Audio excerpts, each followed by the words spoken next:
बातमीपत्रात आता पाहूयात गल्लीपासून ते दिल्लीपर्यंतच्या ताज्या घडामोडींचा फक्त आढावा। दिल्लीमध्ये शिवसेना युबीटी संसदीय पक्षाची बैठक सुरू झाली। केवळ 3 लोकसभा खासदार अनिल देसाई, अरविंद सावंत आणि राजाभाऊ वाजे उपस्थित झाले। पक्षाने आपल्या सर्व लोकसभा खासदारांना गुरुवारी सकाळी 11 वाजता दिल्लीतील बैठकीला उपस्थित राहण्याचे निर्देश देणारा व्हीप जारी केला होता।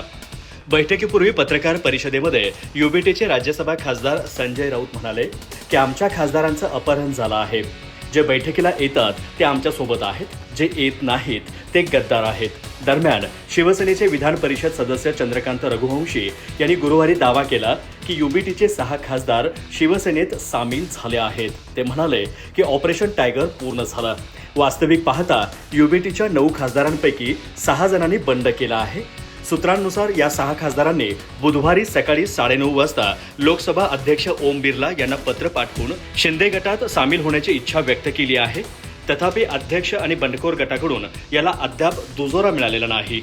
शिवसेना उद्धव बाळासाहेब ठाकरे पक्षाच्या संसदीय दलाच्या बैठकीनंतर खासदार अरविंद सावंत आणि खासदार संजय राऊत यांनी गैरहजर खासदारांविरोधात आक्रमक भूमिका घेतली आहे। बैठकीला अनुपस्थितीत राहिलेल्या खासदारांना कारणे दाखवा नोटीस बजावण्यात येणार असून 7 दिवसांमध्ये उत्तर न दिल्यास पुढील कारवाई केली जाईल असा इशारा सावंत यांनी दिला। बैठकीनंतर पत्रकार परिषदेत बोलताना अरविंद सावंत म्हणाले, पक्षाचा आदेश सर्व खासदारांना मिळाला होता, तरीही काही सदस्य बैठकीला उपस्थित राहिले नाहीत। आम्हाला वाटतं हा पक्षद्रोह आहे। त्यांनी सांगितलं की अनुपस्थितीत राहिलेल्या सर्व खासदारांना आजच कारणे दाखवा नोटीस पाठवण्यात येणार आहे। संध्याकाळपर्यंत प्रत्येकाला नोटीस मिळेल आणि 7 दिवसांच्या आत त्यांना उत्तर द्यावं लागेल। शेतकऱ्यांच्या सरसकट कर्जमुक्तीसाठी शेतकरी नेते रविकांत तुपकर यांनी बुलढाण्यात सुरू केलेल्या अन्नत्याग आंदोलनाचा आज 4था दिवस आहे। मात्र गेल्या 4 दिवसापासून अन्नाचा त्याग केल्यामुळे तुपकर यांची प्रकृती खालावली आहे। रात्री अचानक त्यांची प्रकृती बिघडल्याने डॉक्टरांच्या पथकाला पाचारण करण्यात आले। रक्तातील साखरेची पातळी 50 पेक्षा कमी झाल्याने हायपोग्लायसेमियाचा धोका निर्माण झाला असून अशक्तपणा, अंधारी येणे, तीव्र डोकेदुखी आणि किडनीवर परिणाम झाल्याची माहिती डॉक्टरांनी दिली आहे। डॉक्टरांनी आंदोलन मागे घेण्याचा सल्ला दिला असतानाही जीव गेला तरी चालेल, पण शेतकऱ्यांच्या मागण्या मान्य होईपर्यंत अन्नाचा कणही घेणार नाही, अशी ठाम भूमिका तुपकर यांनी घेत सरकारला इशारा दिला आहे। शेतकरी नेते रविकांत तुपकर यांची प्रकृती ढासळल्याचे पडसाद आता मुंबईत उमटले आहेत। तुपकरांच्या समर्थनार्थ संतप्त शेतकऱ्यांनी थेट मुंबईतील गेटवे ऑफ इंडिया येथे धाव घेत समुद्रात जलसमाधी घेण्याचा प्रयत्न केला। या आंदोलनामुळे परिसरात प्रचंड खळबळ उडाली। मात्र तैनात असलेल्या मुंबई पोलिसांनी तत्परता दाखवत आंदोलक शेतकऱ्यांची धरपकड केली असून परिसरातील सुरक्षा व्यवस्था वाढवण्यात आली आहे। तुपकरांची प्रकृती खालावल्याची बातमी वाऱ्यासारखी पसरताच वाशीमध्ये शेतकरी आणि कार्यकर्ते अत्यंत आक्रमक झाले। संतप्त आंदोलकांनी अकोला हैदराबाद राष्ट्रीय महामार्गावर उतरून रस्त्यावर टायर जाळले आणि सरकार विरोधात जोरदार घोषणाबाजी केली। या अचानक झालेल्या आंदोलनामुळे महामार्गावरील वाहतूक पूर्णपणे ठप्प झाली होती। शिवसेना उद्धव बाळासाहेब ठाकरे पक्षातील 6 खासदारांच्या बंडामागील पडद्यामागच्या हालचाली आता एकामागून एक समोर येत आहेत।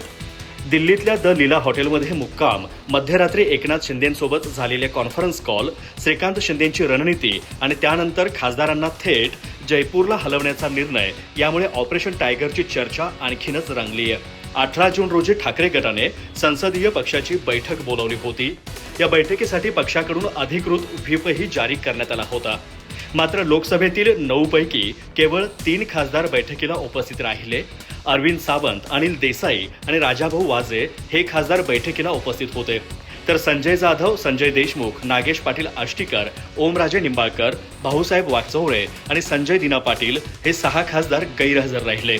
सूत्रांच्या माहितीनुसार हे सर्व खासदार दिल्लीतील द लीला हॉटेलमध्ये थांबले होते। ठाकरे गटाकडून त्यांच्याशी संपर्क साधण्याचं किंवा त्यांचं मनपरिवर्तन करण्याचे प्रयत्न होऊ नयेत यासाठी त्यांना बैठकीच्या आधीच जयपूरला हलवण्यात आल्याचं सांगितलं जात आहे। यामागचा उद्देश स्पष्ट होता, एकही खासदार ठाकरे गटाच्या बैठकीला पोहोचू नये आणि गट एकसंध राहावा। या संपूर्ण घडामोडीतील सर्वात महत्त्वाचा भाग म्हणजे 17 जूनच्या रात्री झालेला कॉन्फरन्स कॉल। सूत्रांच्या माहितीनुसार उपमुख्यमंत्री एकनाथ शिंदे यांनी 6ही खासदारांशी सुमारे 30 मिनिटे चर्चा केली. विशेष म्हणजे ज्यांच्याबाबत सर्वाधिक संभ्रम होता असे ओमराजे निंबाळकर आणि संजय दिना पाटील हे देखील या कॉलवर उपस्थित होते. शिवसेना तुमच्या पाठीशी खंबीरपणे उभी राहील असं आश्वासन शिंदे यांनी दिल्यानंतर खासदारांचा निर्णय पक्का झाल्याचं बोललं जात आहे. भाजप नेते गिरीश महाजन आणि रावसाहेब दानवे यांनी केलेल्या टीकेला शिवसेना उद्धव बाळासाहेब ठाकरे गटाचे खासदार संजय राऊत यांनी आज पत्रकार परिषदेत अत्यंत आक्रमक भाषेत प्रत्युत्तर दिले आहे. होय, आम्ही गद्दारांना शिव्या घातल्या कारण त्यांनी गद्दारी केली आहे, पण तुम्हाला त्यांच्याविषयी एवढे प्रेम का उतू चालले आहे असा सवाल करत राऊतांनी महायुतीच्या नेत्यांवर पलटवार केला. तसेच पक्ष सोडून गेलेल्या 6 खासदारांवर कोट्यावधी रुपयांच्या देवाणघेवाणीचा अत्यंत गंभीर आणि खळबळजनक आरोप त्यांनी केला. संजय राऊत यांनी बंडखोर खासदारांवर पैशाचा पाऊस पाडण्यात आल्याचा आरोप केला. ते म्हणाले, पक्ष सोडून गेलेल्या त्या 6 खासदारांना आधी 15 कोटी रुपये ॲडव्हान्स दिले होते. काल पुन्हा त्यांना प्रत्येकी 10 कोटी रुपये देण्यात आले आहेत. म्हणजेच आतापर्यंत एका खासदाराला 25 कोटी रुपये मिळाले आहेत. काल रात्रीच त्यांना दिल्लीच्या लीला हॉस्पिटलमधून थेट राजस्थानला शिफ्ट करण्यात आले आहे, असेही राऊतांनी सांगितले. ऑपरेशन टायगरवर बोलताना राऊत यांनी थेट चेतावणी दिली. शिवसेना जर ऑपरेशन टायगर करत असेल तर आम्ही आता त्यांच्या विरोधात ऑपरेशन तुडवा सुरू करत आहोत. तुडवा हा वंदनीय बाळासाहेब ठाकरेंचा आम्हाला आदेश होता. गद्दारांना आणि त्यांच्या पाठीशी उभे राहणाऱ्यांना कसे तुडवायचे हे शिवसैनिकांना चांगले ठाऊक आहे. माझ्याकडे फक्त अर्धा तास द्या, असे म्हणत संजय राऊत यांनी महायुतीला थेट आव्हान दिले.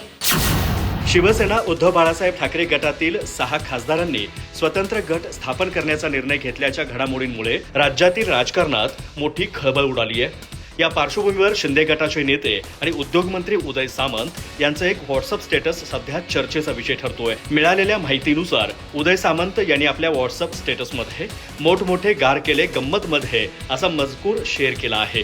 या स्टेटसमध्ये उपमुख्यमंत्री एकनाथ शिंदे यांचा फोटोही दिसतोय. त्यामुळे या स्टेटसचा संबंध थेट ठाकरे गटातील खासदारांच्या फुटीशी जोडला जात आहे. गेल्या काही दिवसांपासून ऑपरेशन टायगरची चर्चा सुरू होती. अखेर गुरुवारी ठाकरे गटातील 6 खासदारांनी स्वतंत्र गटाची भूमिका घेतल्याचं वृत्त समोर आल्यानंतर शिंदे गटाकडून विजयाचे दावे केले जात आहेत. शिवसेनेचे आमदार परिषद सदस्य चंद्रकांत रघुवंशी यांनी तर उघडपणे ऑपरेशन टायगर महाराष्ट्रात यशस्वी झाला आहे. 6 खासदारांनी एकनाथ शिंदे यांच्यावर विश्वास व्यक्त करून शिवसेनेत प्रवेश केला आहे असा दावा केला. त्यांनी या खासदारांचं स्वागतही केलं. या घडामोडींमुळे सकाळी दिल्लीत बोलवण्यात आलेल्या शिवसेना युबीटी खासदारांच्या बैठकीकडे सर्वांचं लक्ष लागलं होतं. पक्षाने सर्व खासदारांना बैठकीसाठी व्हीप जारी केला होता. मात्र त्याआधीच 6 खासदारांनी स्वतंत्र भूमिका घेतल्याची माहिती समोर आल्याने ठाकरे गटाला मोठा धक्का बसल्याचं मानलं जात आहे. शरद पवार या वयातही राज्यभर फिरतात, सभा घेतात, परंतु या सभेमध्ये उद्धव ठाकरे आणि आदित्य ठाकरे उपस्थित राहणार का?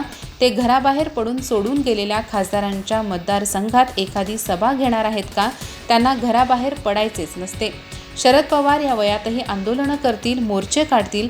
राऊत भांडूपच्या बाहेर जाऊ शकत नाहीत, असे म्हणत राऊतांच्या राजकीय मर्यादांवरही त्यांनी उपरोधिक टीका केली. नवनाथ बन म्हणाले की उद्धव ठाकरे यांनी महाराष्ट्राला सांगावे की बाळासाहेब ठाकरे यांच्या विचारांशी बेईमानी नेमकी कोणी केली. हिंदुत्वाचा विचार सोडून काँग्रेससोबत जाणाऱ्यांनी बेईमानीवर बोलू नये. महाराष्ट्राने मतदानातून आपला कौल दिला आहे, असे बन यांनी म्हटले आहे.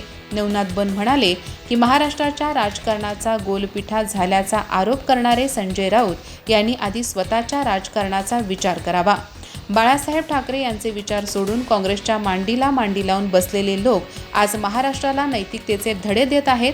विचार विकून सत्ता मिळवणाऱ्यांनी राजकीय अधपतनावर बोलू नये. उभाटा गट बाळासाहेब ठाकरे यांचे विचार विसरला आहे. त्यांनी स्वतःचा पक्ष काँग्रेसच्या दावणीला बांधला आहे.